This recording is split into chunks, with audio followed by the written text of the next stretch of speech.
Տնից տարածքային զինկոմիսարիատի շտաբում Անի Մինասյանը զորակոչվելու է Հայաստանի Հանրապետության բանակ։ 2 տարի առաջ է Զինուշ հեռուստանախագծից տեղեկացել, որ 18-ից 27 տարեկան աղջիկներն ու կանայք կամավոր հիմունքներով կարող են անցնել 6-ամսյա պարտադիր ժամկետային զինվորական ծառայություն։ Անին անմիջապես որոշել է 18 տարին լրանալուն պես ինքն էլ պետք է համալրի զինված ուժերի շարքերը։ Մոտեցա Դիլիջանի զինվորական կոմիսարիատ, այդ ժամանակ ես 16 տարեկան էի։ Ասացին 2 տարի հետո կարող ես մոտենալ, մնացած մանրամասնի համար կքննարկենք եւ այսօր արդեն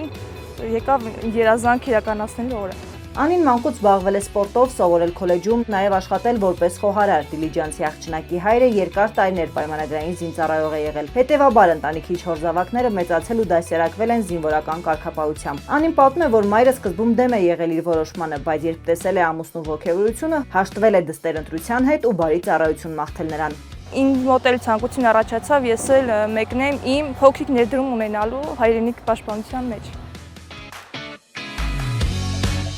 Համաձայն ընթացակարգի Անին տարածքային զինկոմիսարիատում անցնում է բժշկական վերջին հետազոտությունները, հանձնաժողովի նախագահն արձանագրում է առողջ է ու պիտանի զինվորական ծառայության համար։ Անին ստորագրում է զինվորական գրքույկն ու կենտրոնական հավաքակայան մեկնելուց առաջ եւս մեկ անգամ հանդիպում զինվորական կոմիսարի հետ։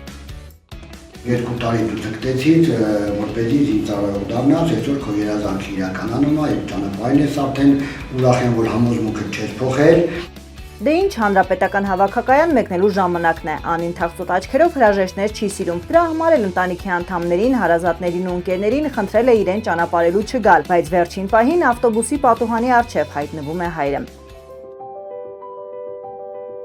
Հանրապետական հավաքակայանում զորակոչիկների շարքում է նաև Անի Մինասյանը։ Ըստ կարգի կին զինծառայողները վիճակահանությանը չեն մասնակցում։ Նրանք նշանակվում են ծառայության կանանց հրաձգային գումարտակում։ Եկավ այդքան սպասված պահը։ Անին հագնում է զինվորական համազգեստը։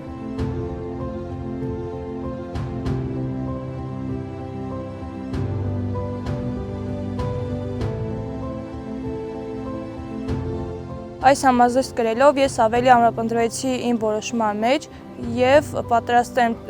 կատարել ցանկացած առաջադրանք, որը կհանդիպի իմ ճանապարհին։